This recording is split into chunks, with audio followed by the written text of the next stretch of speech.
Assalamualaikum para pecinta film India. Makasih ya karena sudah mampir ke channel Mimin yang kedua.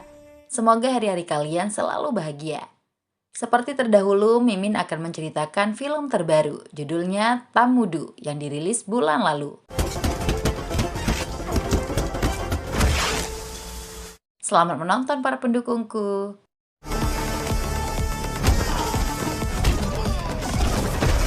जादू तेरी नजर खुशबू तेरा बदन.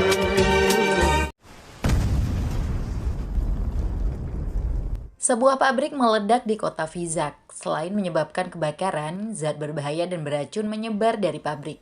Masyarakat sekitar menjadi korban. Banyak anak-anak hingga orang tua meninggal dunia. Pemerintah membentuk komite pencari fakta untuk mengusut ledakan itu. Tapi pemilik pabrik, Agarwal, mengundang Menteri Mahendra Pharma untuk datang ke rumahnya. Agarwal dikenal sebagai pengusaha kaya raya. Informasi dari asisten menteri, Agarwal tidak bisa datang ke kantor karena takut kebisingan. Saraf pendengarannya rusak akibat kecelakaan puluhan tahun lalu. Itulah sebabnya Agarwal hanya diam di dalam rumah yang kedap suara. ఇంట్లోనే క్రియేట్ చేసుకున్నాడు సార్. ఇంట్లోకి వెళ్ళే ముందు ఒంటి ఎప్పుడు ఆ sound detection machine పెట్టుకుంటా. Kedatangan Menteri Pharma disambut ramah oleh Agarwal. Tujuan pertemuan itu untuk membicarakan kesepakatan agar kasus ledakan pabrik dianggap kecelakaan biasa dan tidak diperbesar. Menteri menyambut baik niat Agarwal asal diberikan uang 10 crore. Jatah CM juga tidak boleh dilupakan sebesar 100 crore. Ditambah lagi dengan uang tutup mulut oposisi dan media. Agarwal setuju memberikan uang sesuai yang diminta.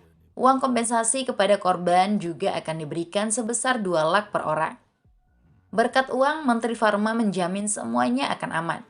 Menteri hanya meminta Agarwal menangani komite pencari fakta yang telah ditentukan pemerintah. Agarwal harus memastikan laporan komite tidak menimbulkan masalah. Uang kompensasi mulai dibagikan kepada para keluarga korban. Asisten Agarwal, Srikan, memberikan cek senilai 2 lak kepada masing-masing orang. Salah seorang wanita yang bayinya meninggal, Swastika, tidak mau menerima uang kompensasi. Dia hanya menginginkan keadilan. Orang yang bertanggung jawab harus dihukum berat. Srikan mempersilahkan Swastika mencari keadilan. Mengadu kepada pejabat manapun tidak akan berguna. Mendengar kesombongan Srikan, Swastika bersumpah akan melakukan aksi mogok makan dan minum. Dia tidak akan beranjak dari halaman kantor kolektor sebelum keadilan didapatkan. Tindakan Swastika mendapat dukungan dari keluarga korban lainnya. Mereka semua membuang cek uang kompensasi dan ikut melakukan aksi mogok.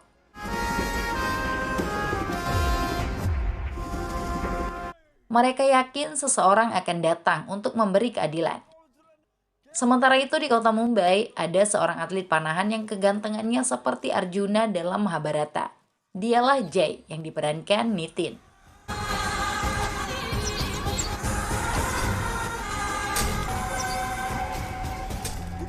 Jay merupakan atlet yang sudah menjuarai berbagai ajang bergengsi di tingkat nasional. Mimpi besar Jay adalah meraih medali emas dalam kejuaraan dunia. Masalahnya, Jay kesulitan mengenai sasaran sejak beberapa waktu terakhir. Padahal kejuaraan dunia tidak lama lagi akan dimulai. Jay diminta oleh pelatihnya untuk mendapatkan kembali kemampuan terbaik yang dimiliki. Saya pikir kamu memiliki masalah pikiran. Segera temukan masalahmu dan perbaiki jika ingin memenangkan kejuaraan dunia, ujar sang pelatih. Jay tidak mengerti maksud pelatihnya. Dia merasa tidak memiliki masalah apapun. Jay sendiri heran dengan dirinya yang kesulitan mengenai sasaran. Masalah itu diceritakan kepada sahabat dekatnya, Citra. Fenomena yang menimpa Jay memang membingungkan. Jay, kesehatan fisikmu bagus. Jika ada masalah, itu artinya di dalam pikiranmu, ucap Citra. Untuk menemukan masalah yang mengganggu pikirannya, Jay mencoba bermeditasi. Tapi hasilnya sia-sia. Jay masih saja tidak bisa mengenai sasaran. Hal itu membuat Jay emosi dan memukul papan sasaran hingga hancur lebur.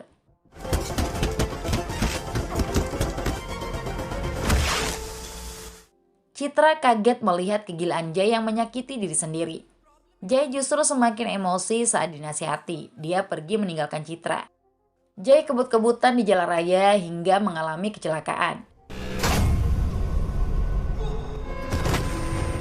Citra membawa Jay ke rumah sakit. Dalam kondisi terluka parah, kenangan masa lalu terlintas sedikit demi sedikit. Wajah kakak perempuannya yang sudah lama terlupakan muncul dengan sangat jelas.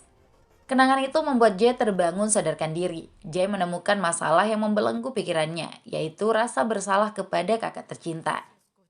Citra baru mengetahui Jay memiliki saudara.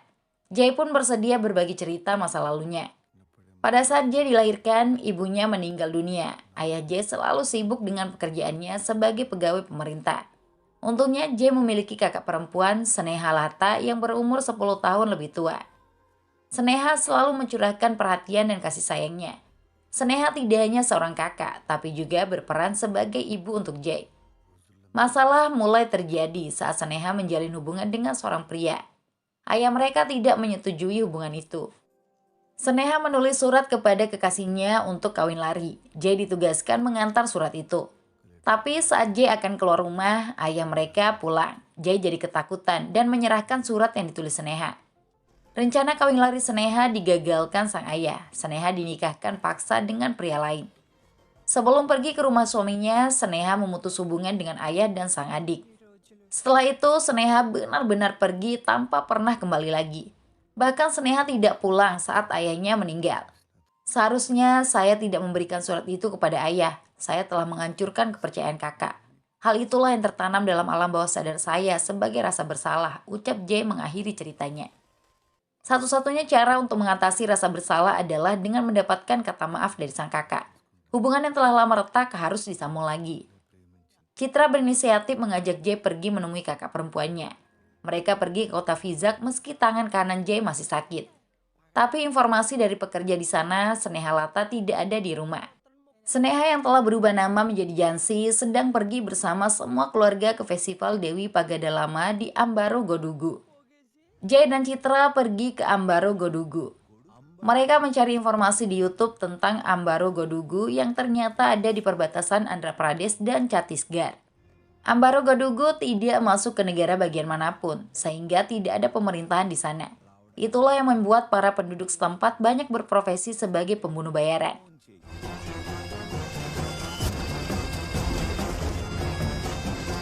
Di sisi lain, para anggota Komite Pencari Fakta yang dibentuk pemerintah akan menyerahkan laporannya kepada kolektor jam 9 pagi besok. Asisten Agarwal Serikan mengumpulkan para anggota komite. Laporan itu harus menguntungkan Agarwal. Serikan sudah menyiapkan laporan lain. Anggota komite tinggal menandatangani saja. Sebagai imbalan, mereka akan diberikan banyak uang. Semua anggota komite yang hadir memberikan penolakan secara tegas. Investigasi mereka mengungkapkan ledakan pabrik dilakukan secara sengaja. Tujuan utamanya apalagi kalau bukan untuk mendapatkan dana asuransi. Pada saat para anggota komite akan pergi, Agarwal muncul dengan penuh amarah. Ternyata keluarga para anggota komite sudah diculik. Anak buah Agarwal membunuh keluarga Suresh karena tidak mau tanda tangan. Kekejaman Agarwal membuat para anggota komite terpaksa menandatangani laporan palsu. Tapi laporan itu tidak akan berarti tanpa tanda tangan anggota ahli komite yaitu Jansi Kiran Maye.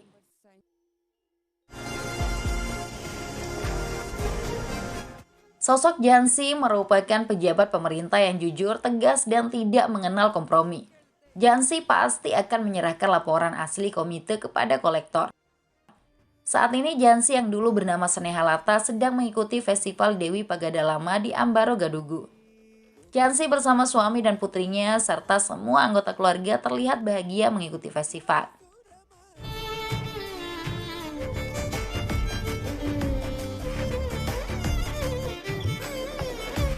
Perhatian Jansi teralihkan setelah mendapat telepon dari salah seorang anggota komite. Jansi diberitahu tentang semua yang telah terjadi. Anak buah Agarwal juga sedang dalam perjalanan untuk mendapatkan tanda tangan Jansi.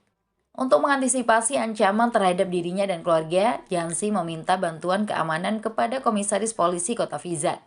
Jansi juga bergerak cepat mengajak keluarganya pulang. Dalam perjalanan, rombongan Jansi diserang secara brutal oleh anak buah Agarwal yang dipimpin Francis.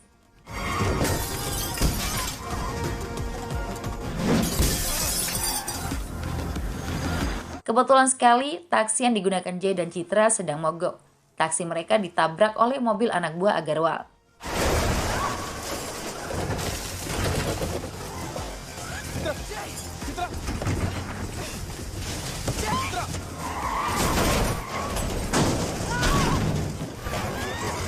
Jay berusaha menyelamatkan nyawa Citra yang ada di dalam taksi.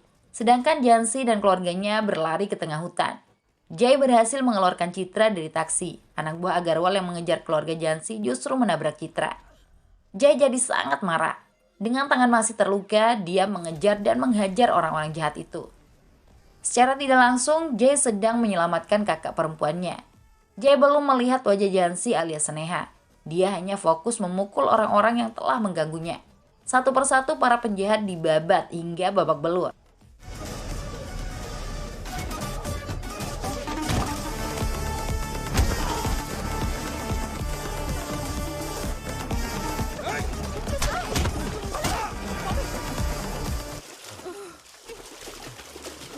Setelah semua lawan dikalahkan, barulah Jay melihat sang kakak tercinta berdiri di hadapannya. Hati dan jantung Jay merasakan kebahagiaan yang tiada terkira. Ingin sekali rasanya dia memeluk Jansi. Sungguh sayang seribu sayang, Jansi justru tidak mengenal Jay. Thank you so much, Babu. Mungkin karena wajah Jay telah jauh berubah, Jansi hanya mengucapkan terima kasih. Jay terpaksa memendam kerinduannya yang telah lama menderu. Jansi ditanya oleh iparnya terkait orang-orang yang menyerang mereka. Jansi pun bercerita tentang ledakan pabrik bulan lalu di Vizag. Keluarga korban menolak kompensasi dan melakukan aksi mogok makan. Polisi sempat berusaha membubarkan aksi tersebut. Para pengunjuk rasa yang menuntut keadilan diserang secara brutal.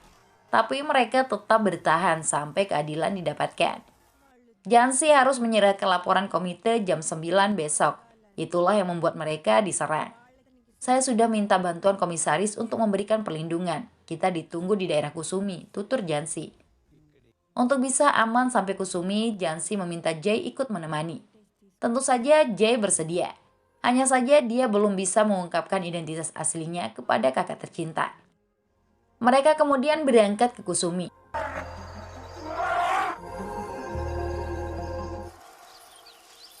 Keponakan Jansi, Darsik, tiba-tiba menangis karena tangannya benjol akibat gigitan serangga.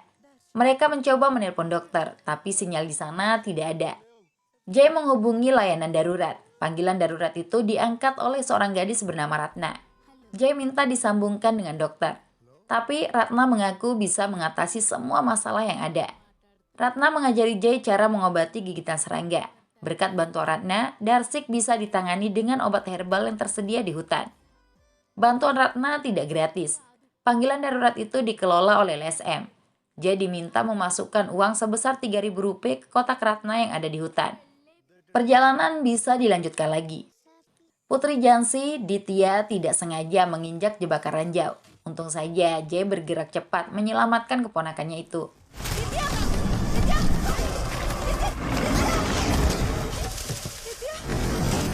Andaikan saja Jay tidak ada, mungkin Ditya sudah meninggal. Apalagi penyakit cegukan Ditya kambuh karena ketakutan. Obat Ditya tertinggal di mobil. Jay berusaha menenangkan Ditya dengan menari dan bernyanyi. Usaha itu berhasil menghilangkan cegukan Ditya. Jansi dan suaminya bisa tenang. Jay kembali menghubungi Ratna. Jay sangat butuh kendaraan untuk bisa cepat sampai tujuan. Masalah dan ancaman yang dihadapi diceritakan kepada Ratna. Cerita Jay membuat Ratna bersedia membantu. Sebuah bus disiapkan dengan sopirnya di Tindimitota. Jay hanya perlu membayar ke sopir bus yang seorang wanita bernama Guti. Jackpot. Chick-chick-let. Shot. Neeku tera vyastahna. Jay dan rombongan pergi ke Tindimitota. Citra memanfaatkan kesempatan itu untuk mengulik kehidupan Jansi, terutama tentang anggota keluarganya yang terlihat hanya dari pihak suami. Jansi bicara jujur tentang keluarganya yang telah lama ditinggalkan. Bagi Jansi, keluarganya hanya masa lalu. Jansi tidak ingin berhubungan lagi dengan adik laki-lakinya bukan karena marah. Tapi Jansi tidak ingin hal itu mengingatkannya kepada mantan kekasih dulu. Jansi telah memiliki suami yang baik dan penyayang. Jansi tidak ingin berkhianat meski hanya di dalam hati. Jae sedih mendengar kata-kata kakaknya yang tidak ingin lagi berhubungan dengan masa lalu. Itu artinya Jae tidak bisa mengungkapkan identitas aslinya. మీకు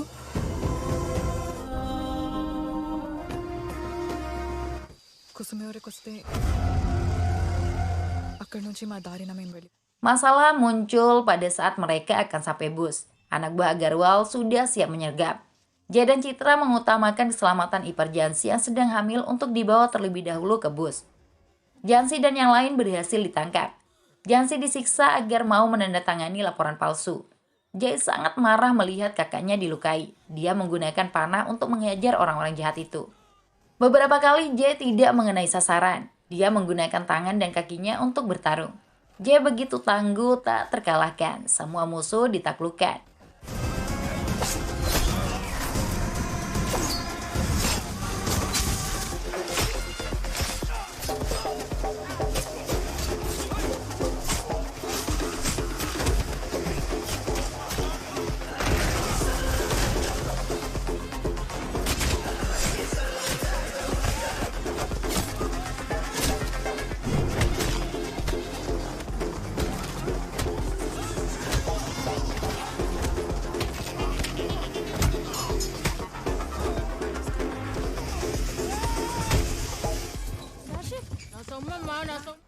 Situasi belum aman. Jansi ditelepon oleh komisaris yang mengaku tidak bisa melanggar aturan dengan masuk ke Ambaro Godugu.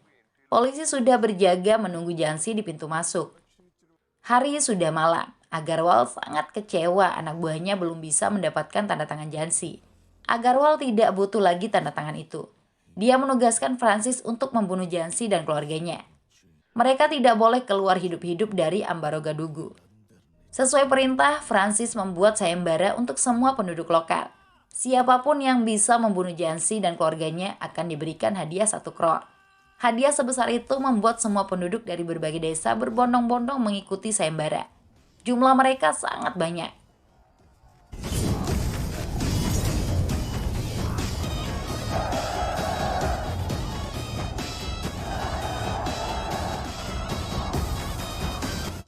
Penduduk dari desa Ratna juga ikut. Ratna jadi kaget mengetahui sayembara itu.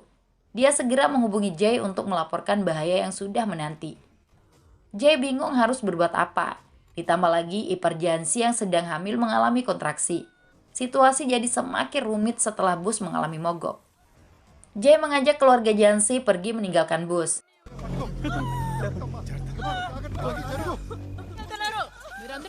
Penduduk desa hanya menemukan Guti. Saat itulah Guti mengetahui tentang sayembara 1 crore. Guti jadi ngiler untuk mendapatkan hadiah itu juga. Wanita yang akan melahirkan tidak bisa diam. Dia berteriak kesakitan sehingga keberadaan mereka diketahui. Jae berusaha membuat tembok pelindung api agar penduduk tidak bisa mendekat.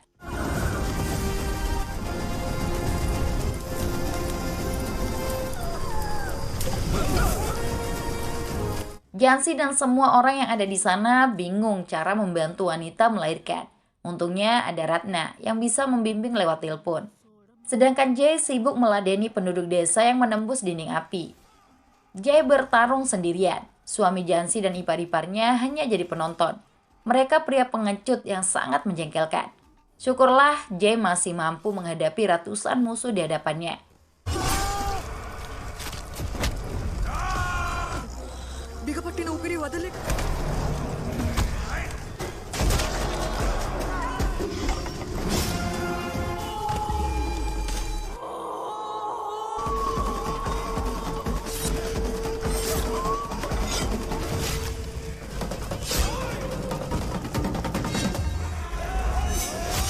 బట్టి సోతే కాన్పు సేడు ఎవరో ఒకరు చెప్పండి చెప్పండి please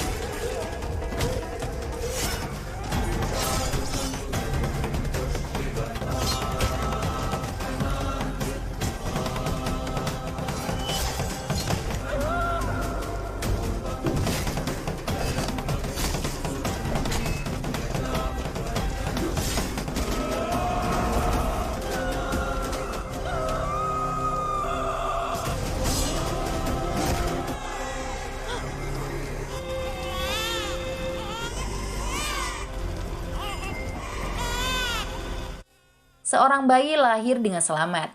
Jay mengajak semuanya melarikan diri. Mereka berhasil naik perahu melintasi danau. Tidak lupa Jay mengucapkan banyak terima kasih kepada Ratna atas semua bantuannya.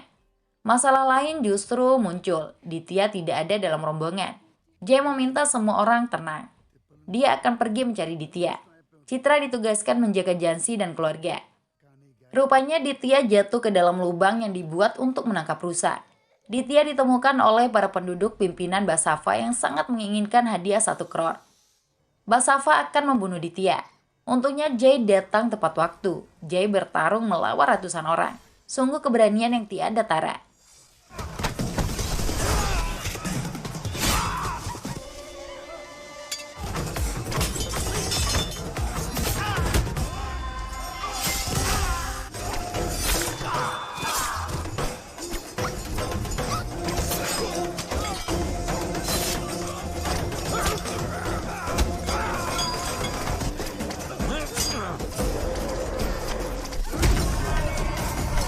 Jumlah musuh terlalu banyak. Jay berusaha membawa Ditya melarikan diri. Jay berhasil mengelabui para penduduk.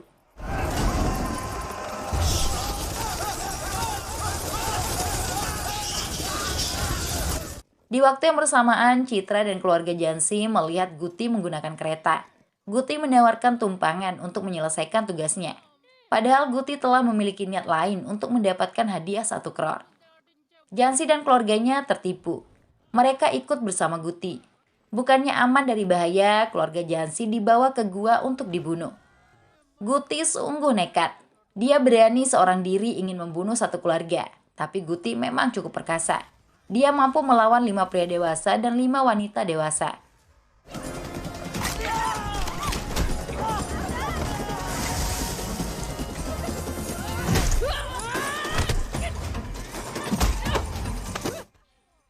Orang yang paling diincar adalah Jansi. Citra bersama suami Jansi dan yang lain berusaha sekuat tenaga melawan Guti. Pemandangan yang benar-benar gila tidak masuk logika.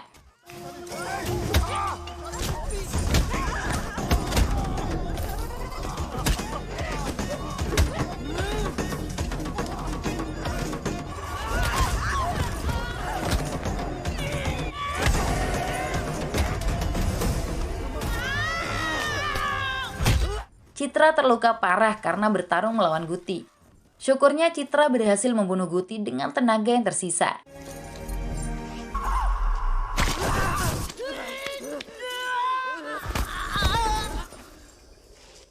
Citra terbaring lemah saat Jay kembali membawa Ditya. Jay jadi panik. Citra berpesan agar Jay mengingat mimpi besarnya untuk meraih medali emas dalam kejuaraan dunia panahan. Setelah menyampaikan pesan itu, Citra mengembuskan nafas terakhir. Jay sangat berduka. Bahkan langit pun terluka.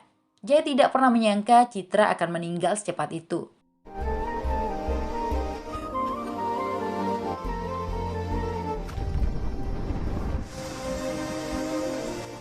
Jansi ikut terpukul. Dia memutuskan untuk menyerah. Laporan palsu akan ditandatangani agar tidak ada lagi korban jiwa. Tapi Jay tidak setuju. Menyerah sama artinya membiarkan kematian Citra jadi sia-sia. Jay mengajak semua orang melanjutkan perjalanan. Sialnya, perjalanan mereka terhenti akibat ranjau darat. Bayi yang baru dilahirkan terlempar jauh. Sekali lagi, Jay bertindak sebagai pahlawan. Anak buah Agarwal datang. Jansi memberanikan diri menghadapi Francis. Tentu saja, Jansi dibuat tidak berdaya. Jansi ditusuk berkali-kali dengan pisau. Jay dan yang lain bergerak cepat menyelamatkan Jansi. Jay sangat marah melihat kakak tercintanya terluka parah. Kali ini, Jay tidak lagi menghajar para penjahat, tapi membunuh mereka tanpa ampun.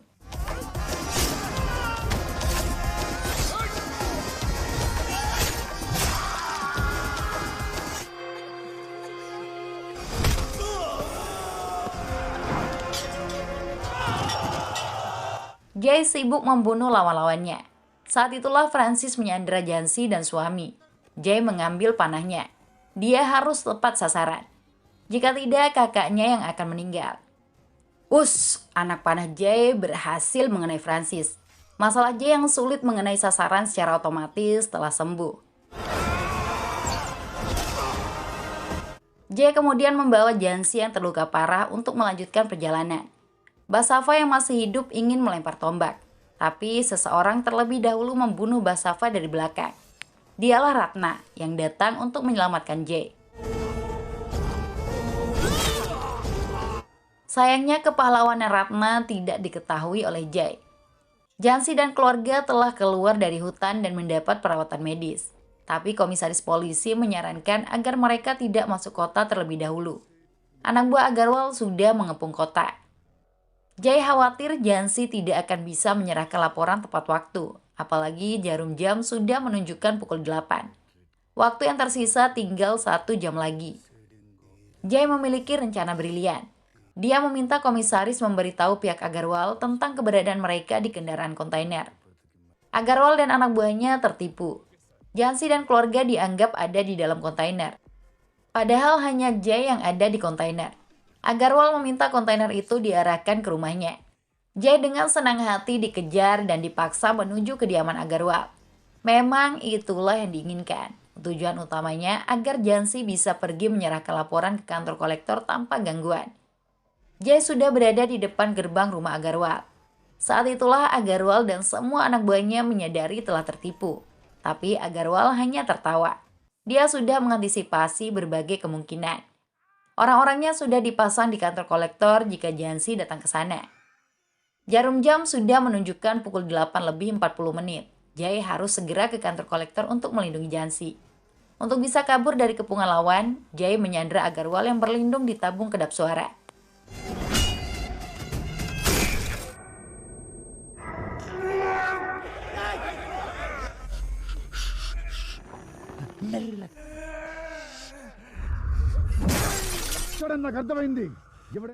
Berkat kecerdikannya, Jay bisa sampai ke kantor kolektor bersama Agarwal. Para keluarga korban yang fisiknya sudah lemah memiliki kekuatan kembali setelah melihat Agarwal. Mereka meluapkan amarah dengan menghancurkan tabung Agarwal. Jay sendiri sibuk mendampingi Jansi dan suaminya. Jay melindungi Jansi dari polisi, pegawai, dan orang-orang yang bekerja untuk Agarwal.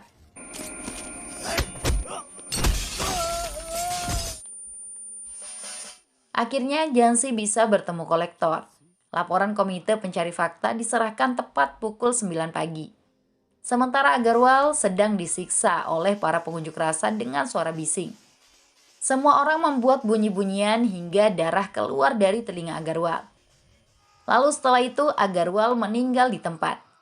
Kolektor keluar menemui para pengunjuk rasa. Kolektor berjanji akan menyita semua aset Agarwal. Para keluarga korban juga akan diberikan bantuan. Keadilan sudah didapatkan. Para keluarga korban sangat puas. Mereka menyampaikan banyak terima kasih kepada Jansi. Tapi Jansi meminta agar ucapan terima kasih itu diberikan kepada Jay. Orang-orang bertanya identitas Jay. Jansi menyebut Jay sebagai saudara yang diberikan Tuhan kepadanya. Atas semua jasa, perjuangan, dan pengorbanan Jay, Jansi mengangkat Jay sebagai saudara laki-lakinya.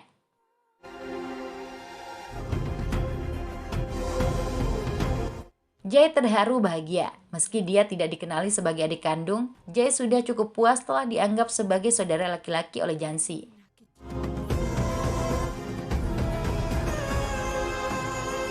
6 bulan kemudian, Jay pergi ke kuburan Citra membawa medali emas kejuaraan dunia panahan. Rupanya, Jay telah berhasil mewujudkan impiannya. Setelah itu, Jay pergi lagi ke Ambaro Gadugu.